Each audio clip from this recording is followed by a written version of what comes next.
Good evening, student. I am Mukesh Yadwansi. I am a physics faculty, and I am starting today 11th course on video lecture. Right? So first of all, I am starting a physical quantity.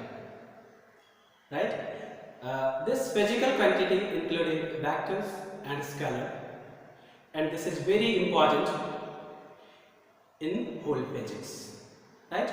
There is a lots of vector application in 11th and 12th, like Newton's law of motion, gravitation, friction, electrostatics, magnetism. Everywhere there is a physics, there is a application of vector quantity, and this vector quantity is the part of physical quantity. So I am starting physical quantity first, and sequence wise lecture I will upload on YouTube, so it will be very helpful for a student who is starting 11th study, right? Very necessary point is you need to follow all the video in sequence. अगर आप sequence में video देखते हो तो आपको sequence में समझ आता है, and it is very important for physics, vector should be clear. Concept of vector is very important, right? So I am going to start physical quantity. First of all, हम पहले जानेंगे कि physical quantity है क्या. तो physical quantity जितने सारे measurable quantity है, all the quantity which can be measured is called physical quantity. जितने measurable quantity है सभी को हम physical quantity कहते हैं. फिजिकल क्वांटिटी बेसिकली दो पार्ट में डिवाइड किया गया है, स्केलर क्वांटिटी और vector quantity, right? Scalar quantity और वेक्टर क्वांटिटी मेनली हम स्टडी करते हैं. एक न्यू क्वांटिटी भी डेराइव हुआ है या इन्वेंशन हुआ है जिसको हम टेंसर क्वांटिटी कहते हैं, but that is not that much important, so we will deal only with the vector quantity and scalar quantity, right? तो फर्स्ट ऑफ ऑल हम पढ़ेंगे फिजिकल क्वांटिटी क्या है. What is physical quantity? Physical quantity is a measurable quantity. It means हम लिखेंगे all measurable quantity, all measurable quantity are called physical quantity. Physical quantity. All measurable quantity are called physical quantity, right? और physical quantity मतलब दुनिया में जितने बड़े सारे object है, anything in this universe which can be measured is called physical quantity, and nothing in this universe which cannot be measured. What it means? Everything in this universe can be measured, and everything in this universe is present is called physical quantity. बस major करने के unit अलग अलग हो सकते हैं, right? और major हम अलग अलग टर्म्स में कर सकते हैं, लेकिन हर किसी चीज को हम मेजर जरूर कर सकते हैं. और जितने सारे क्वांटिटी जिसको हम मेजर कर सकते हैं सभी को हम फिजिकल क्वांटिटी कहते हैं, राइट? फिजिकल लाइक क्या है, जैसे ये चौक है, चौक में length, diameter, radius, circumference, surface area, everything is measurable and everything is physical quantity. Density, mass, weight, right? Which is measurable is called physical quantity, right? Now physical quantity दो तरह के होते हैं. physical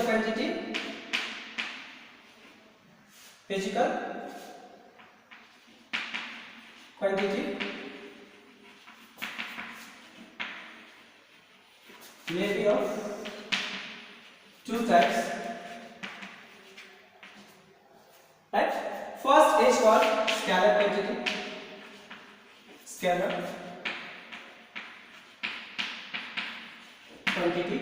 and second is called vector quantity, right?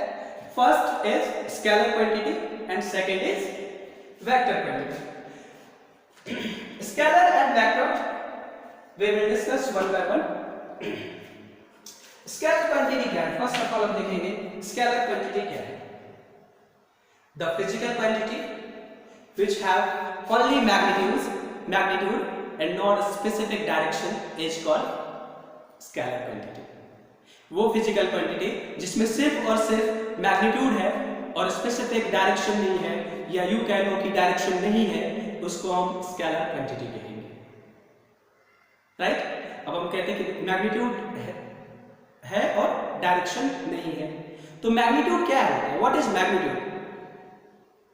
किसी भी quantity को जब हम मेजर करते हैं, whenever we are measuring any quantity, then there should be some numerical value. That numerical value represent the quantity is how much greater, how much smaller, कितना ज्यादा और कितना कम है। क्वांटिटी कितना ज्यादा कितना कम है, इस चीज को रिप्रेजेंट करता है कौन? Numerical value, and that numerical value is called magnitude. Right?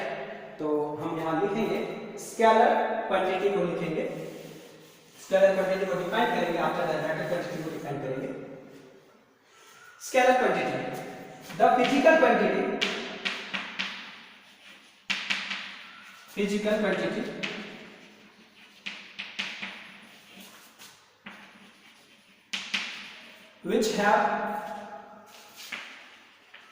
which have only magnitude and does not have specific direction, specific direction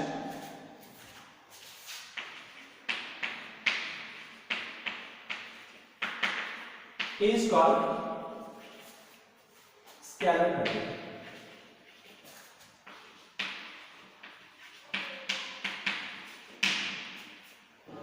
Right? The physical quantity which have only magnitude and does not have specific direction is called physical quantity। Right? For example, physical quantity का example क्या हो सकता है? Physical quantity scalar quantity का example क्या हो सकता है? Mass, speed, distance and magnitude of anything. Right? Weight is a vector quantity but mass is an scalar quantity। Right?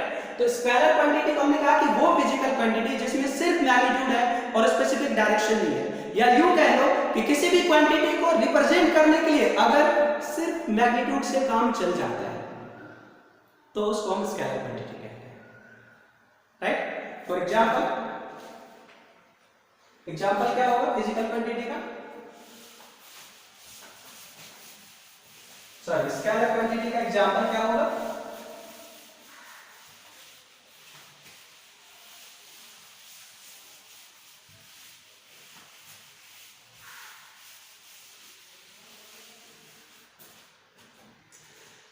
Example क्या हो जाएगा? Mass, speed, distance, density etcetera. Right? ये क्या है? स्केलर क्वांटिटी है। अब यहां अगर हम बात करें स्पीड का, when we are talking about speed, it is scalar quantity। तो स्केलर क्वांटिटी हमने क्या डिफाइन किया? Scalar quantity have no any direction। तो जब हम स्पीड की बात करेंगे 10 मीटर पर second, there should be some direction। कैसे कह सकते? कोई खड़े खड़े दौड़ तो नहीं सकता है, there should be some direction। तो यहां पे हमें ये ध्यान देना है, स्पेसिफिक डायरेक्शन होना जरूरी है। If there is no any specific direction, then the quantity is not a vector quantity, that will be scalar quantity। तो स्पीड जैसे 10 मीटर पर सेकंड, 20 मीटर पर सेकंड, 30 मीटर पर second, this numerical value only representing how fast and how slow the object is moving। Okay, how fast and how slow the object is moving, that is representing your numerical value, and it does not representing where you are going. Either you are going to your home, or you are going to school, or you are going to somewhere else, right ना? सिर्फ speed बताता है कि कितना तेज चल रहा है और कितना स्लो चल रहा है, इसीलिए इसको हम स्केलर क्वांटिटी कहते हैं, राइट? अगर हम स्केलर स्पीड 10 मीटर पर सेकंड के साथ डायरेक्शन बता देंगे, then the quantity will not called speed and the quantity will not remains in scalar quantity, that will become some vector quantity. तो स्केलर में बहुत सारी चीजें नहीं पूछा जाता है, स्केलर में सिर्फ हम कौन सी क्वांटिटी स्केलर होगा और कौन सा क्वांटिटी वेक्टर होगा, इतना अगर हम जानते हैं तो स्केलर का काम खत्म हो जाता है, राइट? मेन जो रूल होता है वो क्या होता है? वेक्टर का होता है। तो हम वेक्टर पढ़ेंगे, वेक्टर क्या होता है? तो vector quantity, vector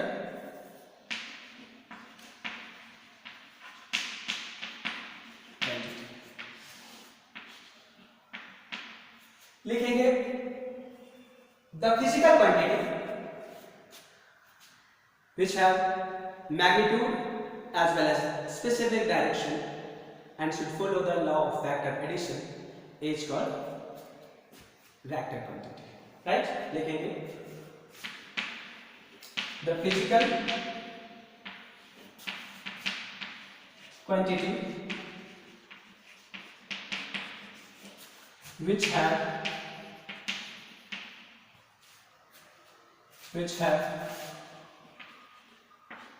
both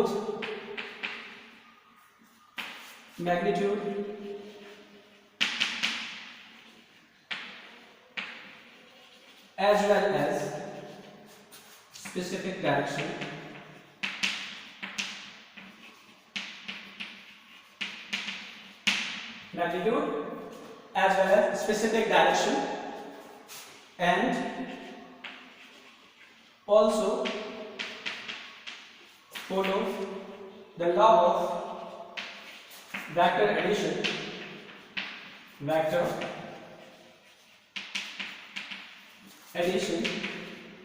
is called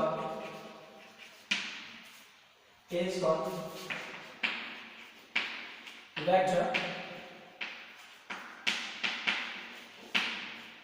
quantity.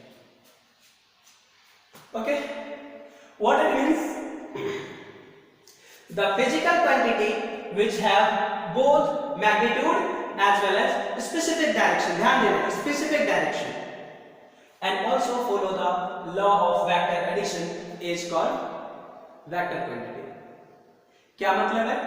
किसी भी फिजिकल क्वांटिटी को वेक्टर होने के लिए तीन चीजों को सेटिस्फाई करना जरूरी है। First, it should have magnitude, जो कि हर क्वांटिटी में होता ही होता है। Second, it should have specific direction. ध्यान देना, स्पेसिफिक क्यों बोल रहे हैं? क्योंकि स्पीड में भी डायरेक्शन है, वो स्पेसिफिक डायरेक्शन नहीं है, किसी ना किसी डायरेक्शन में जा रहा है। It should have specific direction. Third, it should follow the law of vector addition. इन तीनों कंडीशन को जो फिजिकल क्वांटिटी सेटिस्फाई करता है, उस फिजिकल क्वांटिटी को हम वेक्टर क्वांटिटी कहते हैं। जो नहीं करता है उसको हम स्केलर क्वांटिटी कहते हैं। ओके, अब यहां पे ये क्या है? Follow the law of vector addition. Vector law, vector addition is different from algebraic addition. जैसे 5 और 3 कितने हो जाएंगे? 8। Algebraically it will be always 8, but vectorially it is not always 8. It may be 8, it may be 2, and it may be anything between 8 and 2. What it means? इससे हमें ये पता चला vector cannot be added according to the simple law of addition. It means algebraic law of addition. It can be added according to the different law of addition. This is called vector law of addition. हम सिर्फ अभी इस definition में इतना हमने add करा है। vector law of addition हम पढ़ेंगे। We will study, we will discuss vector law of addition. Okay? अब इसका एग्जांपल कहाँ है? ये जरूरी क्यों है? अगर हम इस लाइन को छोड़ देते हैं, sometimes हम डिफाइन करते हैं physical vector, the physical quantity which have magnitude and direction is called vector quantity. No, it should follow the law of vector addition. For example, current electricity is a scalar quantity according to this line. It's follow the law of vector addition because जो current electricity है it has direction also. कहाँ से कहाँ तक? Positive to negative terminal, and it has also magnitude 2 ampere 3 ampere. But still it is not a vector quantity because अगर 2 ampere और 2 ampere vector add होता है that will be 2 एम्पियर और 2 ampere current add होता है that will be always 4 ampere, 4 ampere होता है, कभी भी ये जीरो नहीं होता है. It means the current electricity follow the law of algebraic addition. It does not follow the law of vector addition. This is because current electricity is an scalar quantity. Okay? Vector quantity का example क्या है? तो example vector quantity का हो जाएगा examples displacement,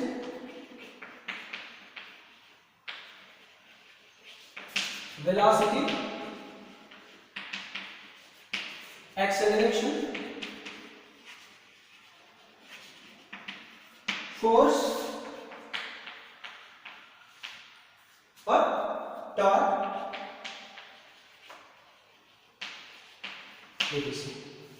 displacement, velocity, acceleration, force, torque, electric field, gravitational field, momentum.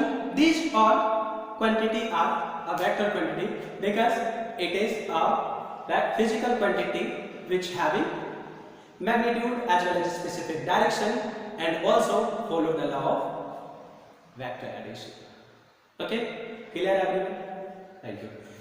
इसके बाद vector को पहचानेंगे कैसे, रिप्रेजेंट कैसे करेंगे?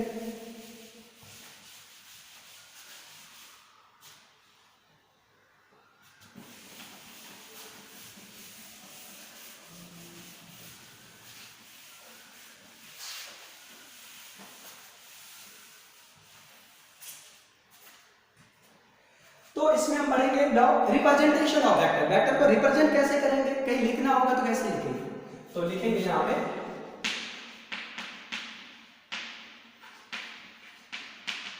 Representation of vector. इसका मतलब क्या होगा? वेक्टर को रिप्रेजेंट कैसे करेंगे, राइट? तो हम यहां लिखेंगे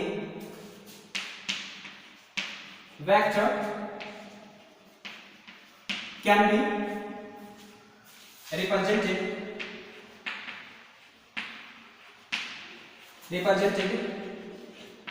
by straight line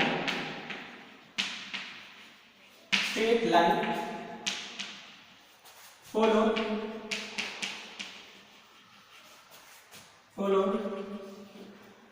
by an arrow on the head. Right?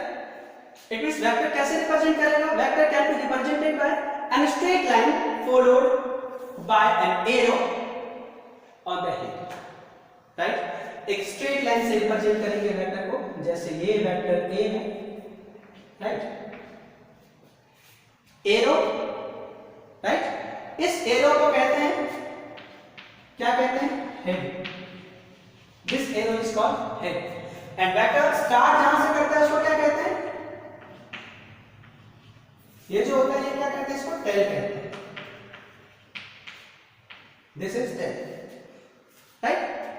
And the length of this straight line is representing magnitude, and the direction of this arrow will represent the direction of the vector, right? और numerically इसको कैसे represent करते हैं? जैसे इसको हम कहते हैं a वेक्टर, नाम दिया हमने इसको. किसी भी a वेक्टर a लिख करके उसके अगर एरो लिखते हैं तो उसको रीड करते हैं a vector. a simply a representing magnitude, and this arrow over a is representing direction, right? Now is this straight line is followed by an arrow is representing a vector. अगर vector है तो magnitude भी होना चाहिए और direction भी होना चाहिए. तो This length of a straight line, this length of a straight line is representing magnitude. क्या रिप्रेजेंट करता है ये? Magnitude. And this arrow is representing direction. ये arrow डायरेक्शन को रिप्रेजेंट करता है और ये जो लेंथ होता है स्ट्रेट लाइन का ये मैग्नीट्यूड को रिप्रेजेंट करता है, right? So this is magnitude and this arrow is direction.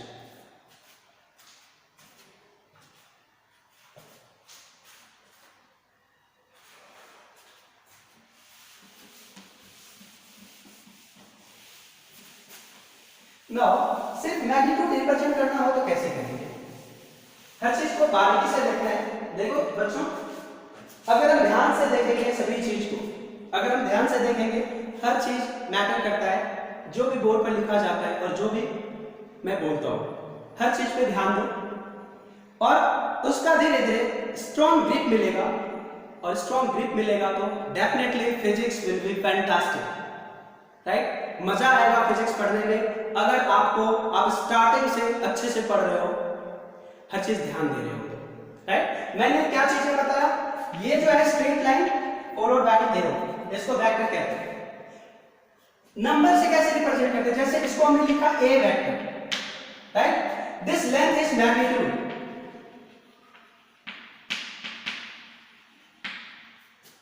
And this arrow is direction. A vector, इसको क्या कहते हैं? ए वेक्टर। रीड करते हैं इसको, ए वेक्टर। अगर इसके ए वेक्टर, अगर इसको हम इस तरह से लिखेंगे, इसको हम पढ़ते हैं मोड ऑफ ए वेक्टर। क्या कहते हैं इसको?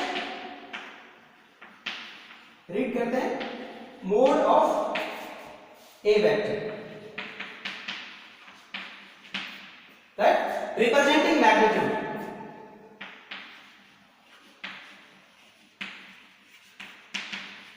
Representing magnitude, magnitude,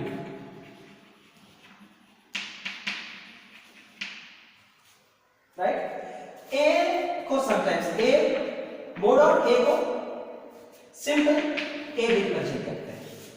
This is representing a vector A. It means magnitude भी है और direction भी है और इसको हम सिर्फ modulus of vector A पढ़ते हैं। That is representing only magnitude, right? And mode of A को simply A एरो हटा देंगे तो भी एक ही बात है, या तो ऐसे लिखेंगे मैग्नीट्यूड को या ऐसे लिखेंगे एंड ये रिप्रेजेंट करता है किस चीज को? Magnitude of the vector. अब बात ये आती है, अगर हम सिर्फ मैग्नीट्यूड को हम अगर ऐसे रिप्रेजेंट करते हैं, if we need to represent only direction, how we will represent? For that we need to draw a unit vector. देखते हैं कैसे।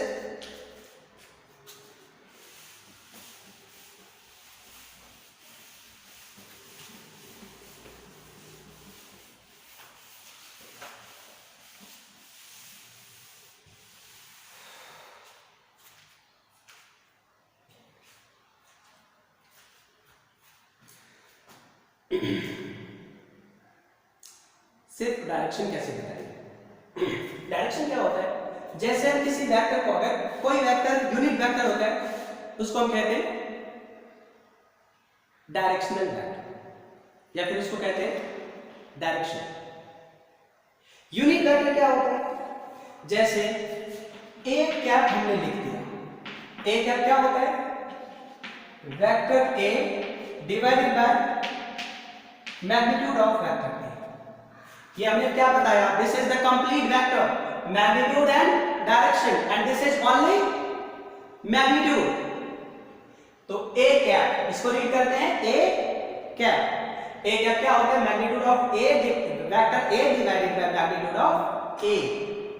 इट मींस किसी भी वेक्टर को अगर उसके मैग्नीट्यूड से डिवाइड कर देंगे उस वेक्टर का मैग्नीट्यूड 1 हो जाएगा and such vector is called a unit vector and which is representing a direction of that vector. इसको लिखेंगे unit vector along the vector, क्या है ये? Unit vector along the vector A. It means the vector having magnitude 1 direction along the A vector, right? लिखेंगे A cap, इसको read करेंगे क्या? A cap, right? Is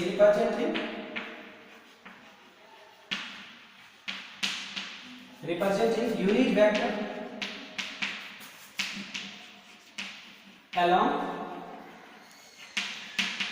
A vector।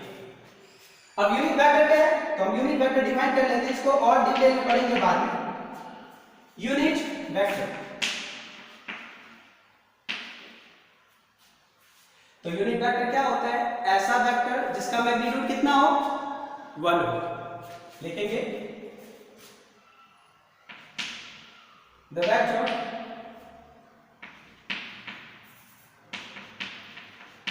vector having magnitude 1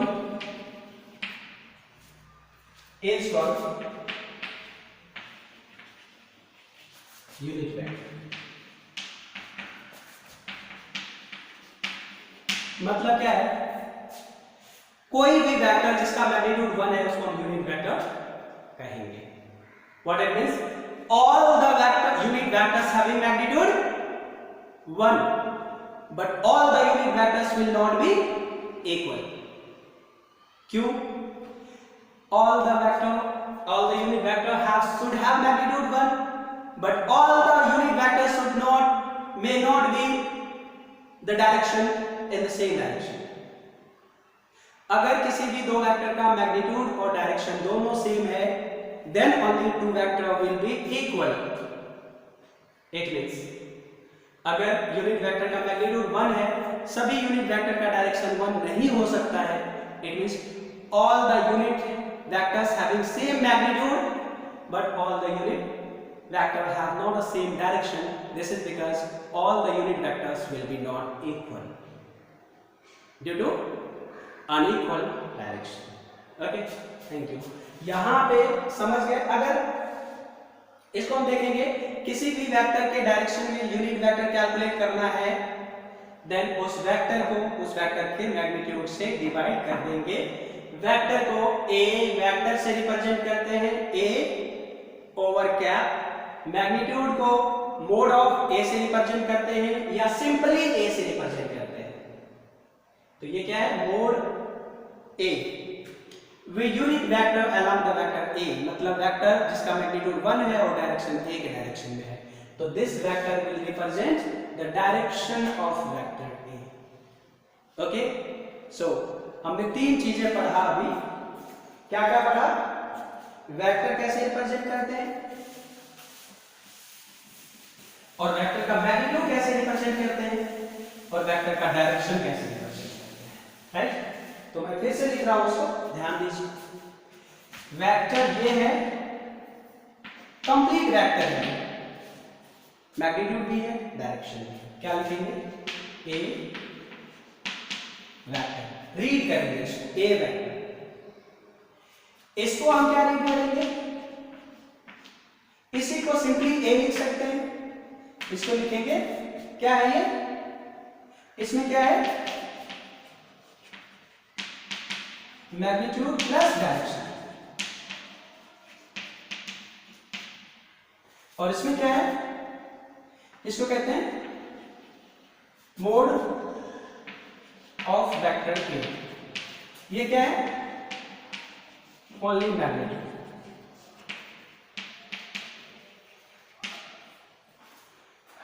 magnitude और direction दोनों, सिर्फ magnitude. और हम अगर A vector calculate A cap calculate करेंगे तो इसको लिखेंगे, रीड क्या करेंगे, A cap, right. A cap sometimes caret कहते हैं, ए कैप क्या है, unit vector, A cap unit vector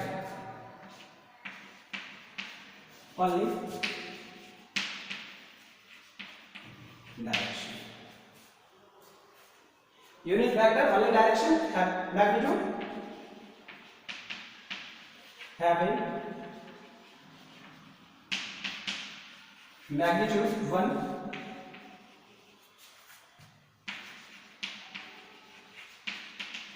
direction along the vector। A cap और ए में क्या डिफरेंस है, ए का वेक्टर मैग्नीट्यूड 10 हो सकता है, 20 हो सकता है, लेकिन ए कैप का मैग्नीट्यूड 1 है, डायरेक्शन दोनों का सेम है। अब ए कैप और मोड ऑफ ए में क्या डिफरेंस है, ए कैप में मैग्नीट्यूड भी है और डायरेक्शन भी है, लेकिन मोड ऑफ ए में क्या है, सिर्फ डायरेक्ट मैग्नीट्यूड है, 10, 20, 30, डायरेक्शन इसमें नहीं है। क्लियर है आपको? ध्यान दीजिए इस पर।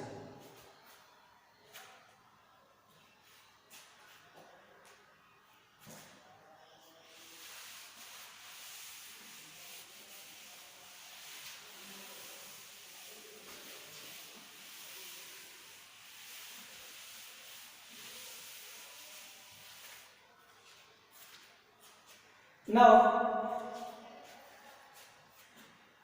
हम लिखेंगे एंगल, जैसे डायरेक्शन है तो डायरेक्शन या तो यूनिट वेक्टर से रिप्रेजेंट करते हैं या फिर एंगल से, जैसे making angle 30 degree with the horizontal, right, in ये एंटी क्लॉकवाइज या क्लॉकवाइज, राइट। तो इस तरह से हम एंगल, डायरेक्शन और वेक्टर को रिप्रेजेंट करते हैं। तो इस बेसिस पे हमें एंगल बिटवीन द वेक्टर हमें बताना पड़ेगा, ठीक है। तो हम लिखेंगे angle between the vector, angle between the two vectors।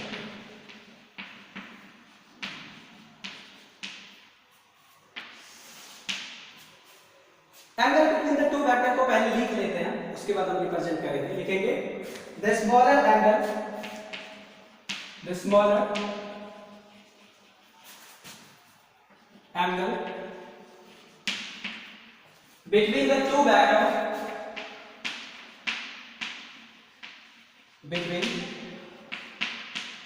the two vectors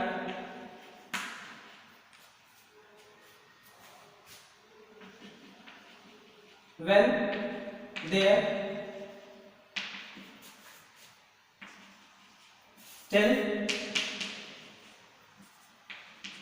till are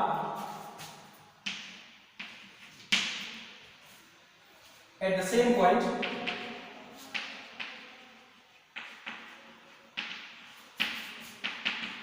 is called angle between the two vectors,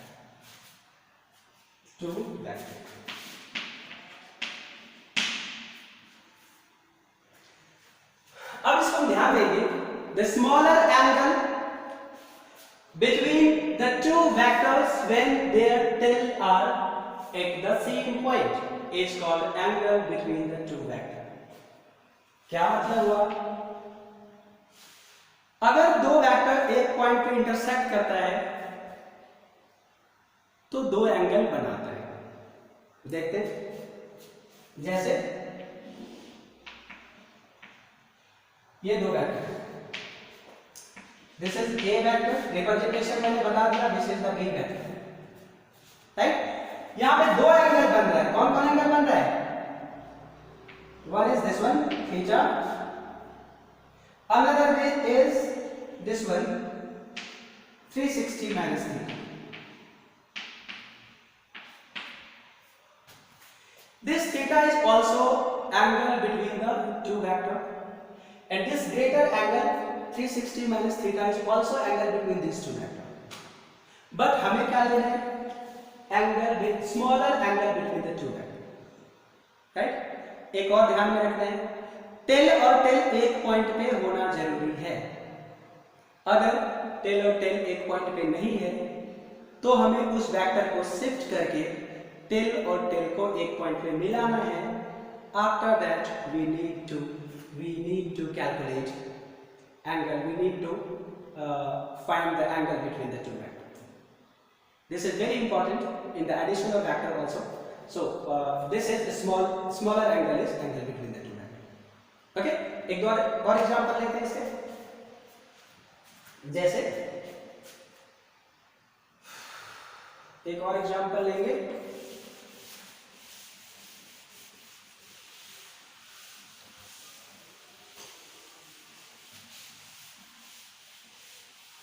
और एग्जांपल ये है, जैसे ये दो वेक्टर एंगल ए वेक्टर और बी वेक्टर,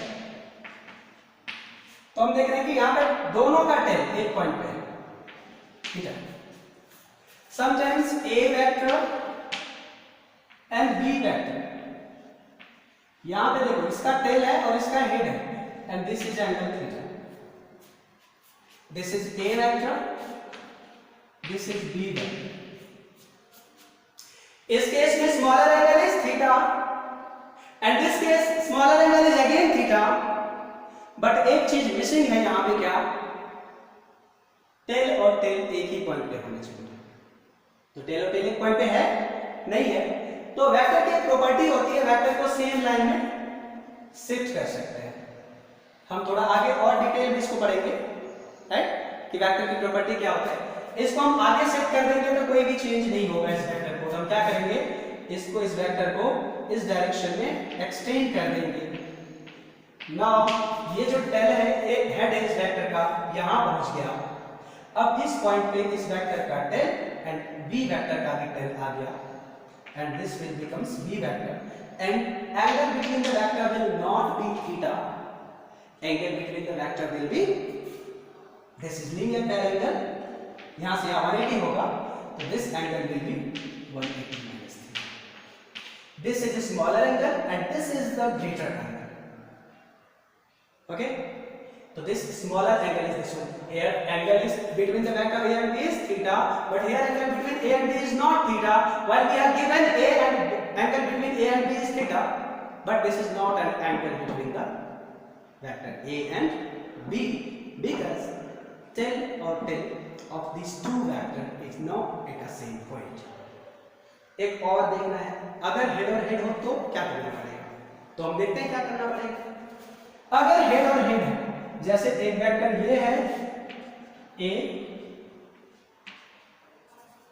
एक वेक्टर ये है A, दूसरा वेक्टर ये है B. A वेक्टर ये है और B वेक्टर ये है. अगर ये एंगल थीटा है, ये एंगल अगर थीटा है, देखो टेल और टेल सेम पॉइंट पे है, यहाँ पे सॉरी हेड और हेड सेम पॉइंट पे है, and at this point tail और टेल सेम पॉइंट पे है, यहाँ पे टेल और हेड सेम पॉइंट पे है. ये दो कांसेप्ट मैंने बता दिया है. Now come here, right, tail head and head at a same point. तो क्या होगा, तो हम देखते हैं इसको, टेल और टेल के बारे में जानते हैं. टेल और टेल बनाते इसको एक्सटेंड कर देते हैं ऊपर की तरफ, कर दिया. ये वेक्टर कौन सा है, बी वेक्टर, जो यहां था वो शिफ्ट होके यहां पहुंच गया, right. This vector towards shifted towards this line, along this line, and now a vector is becomes this vector. Now अगर हम देखेंगे this angle and this angle will be vertically opposite angle. आप लोगों ने 10th में पढ़ा होगा बच्चों, राइट. तो ये एंगल अगर थीटा है, this will be also theta, vertical opposite angle. This is because, अब यहां पे देखो इस वेक्टर का टेल यहां है, इस वेक्टर का टेल यहां है, and this angle is between the vector A and B when their tail are at the same point. What it means, अगर हेड और हेड मिलता है या टेल और टेल मिलता है, It means when head or head of two vectors are coinciding and tail and or tail of two vectors are coinciding, then smaller angle will be the angle between the vector. Because in case of head or head coinciding and in case of tail or tail at a same point, angle between the vectors are same. Right? हम एक चीज को याद रखते हैं in order to avoid the confusion, we need to remember only tail or tail should be set at a same point. अगर ये head tail है, हेड हेड था तो टेल टेल हमने बना दिया। यहाँ पे हेड टेल था, हमने टेल वाले हेड वाले को हमने आगे भगा दिया, टेल पहुंच गया, एंगल मिल गया। यहाँ पे टेल और टेल था, कुछ नहीं किया, स्मॉलर एंगल देखा और हमने आइडेंटिफाई कर दिया कि this is the angle between the vector है, this is the angle between the vector है, this is the angle between the vector. अब तुम यहाँ एक कंफ्यूजन हो गए, सर यहाँ तो चार एंगल बन रहा है, 1 2 3 4, राइट ना? तो हम सिर्फ स्मॉलर एंगल की बात करते हैं। या स्मॉलर एंगल ये लोगे तो बाकी ये एक एंगल है। If you are taking this angle smaller, then बाकी this one is the greater angle, right? Angle between the smaller angle between the two vectors when they are tail or tail at a same point, either head or head at a same point. देखो इसको मत देखो, आगे सिर्फ देखो head और head है, smaller angle ये, ग्रेटर एंगल यहाँ से यहाँ तक। अब इसको मत देखो, इसको हमने उधर मूव करा दिया है। प्रॉपर्टी ऑफ वेक्टर से this is the smaller angle and this whole is a greater angle. तो हमने क्या कहा, smaller angle between the two vector, this is okay. एक और चीजें पढ़ते हैं, उसके बाद हम इस क्लास को क्लोज करेंगे। डन?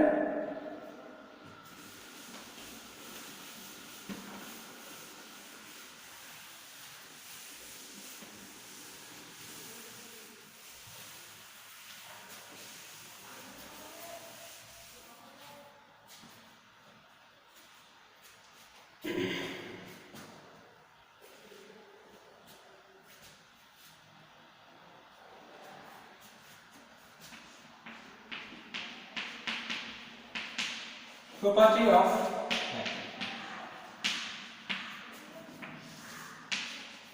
वेक्टर में मैग्नीट्यूड होता है, स्पेसिफिक डायरेक्शन होता है और वेक्टर लॉ ऑफ एडिशन को फॉलो करता है। ये भी प्रॉपर्टी होता है वेक्टर का। एक बहुत इंपॉर्टेंट प्रॉपर्टी ये है जो हम अभी लिख रहे थे, वेक्टर को हम शिफ्ट कर रहे थे टेल टू टेल एक पॉइंट पे लाने के लिए, तो उसी को मेन प्रॉपर्टी ऑफ वेक्टर कहते हैं, राइट? हम लिखेंगे any vector can be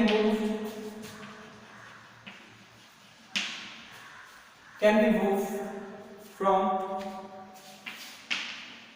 one position to other position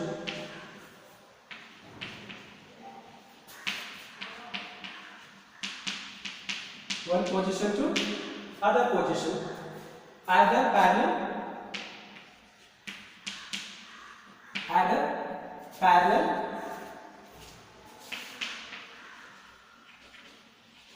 or collinear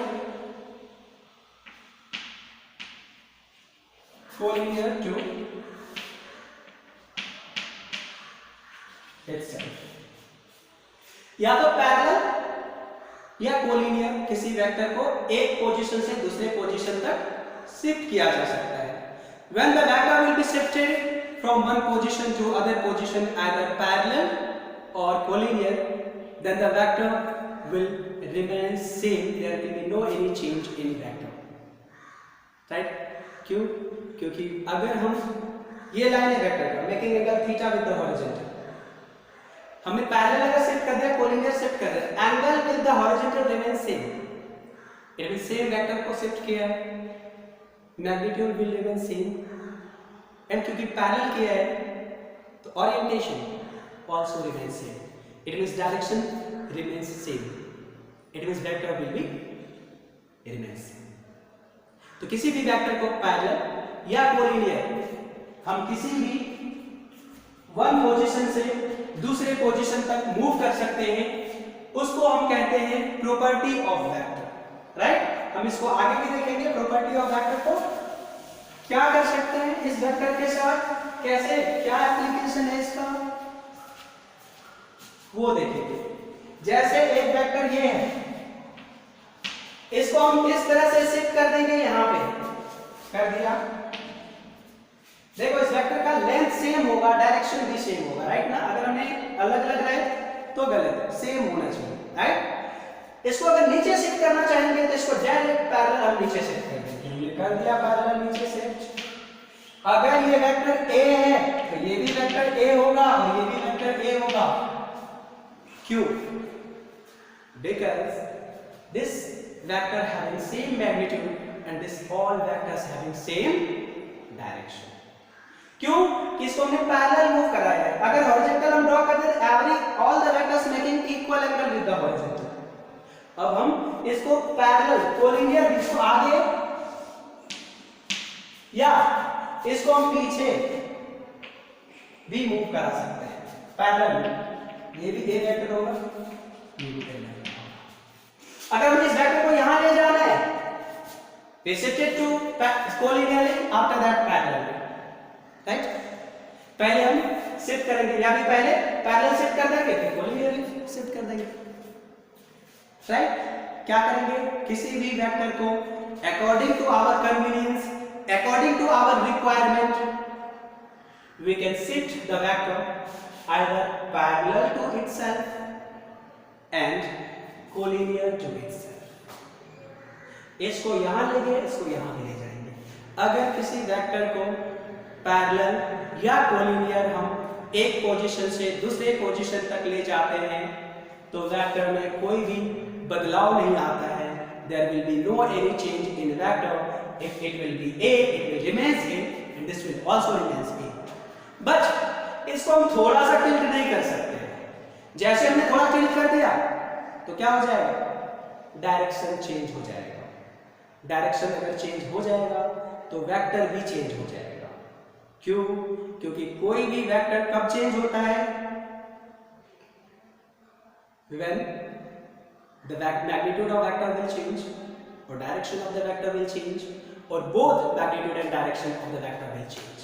There is a three condition of inequality of the vector, and the equality condition is if and only if magnitude and direction of both the vectors will be equal, then the vector will remains equal, otherwise vector will be not equal. Thank you student, हम next class में मिलेंगे और इसके आगे हम पढ़ेंगे, right. Thank you everyone.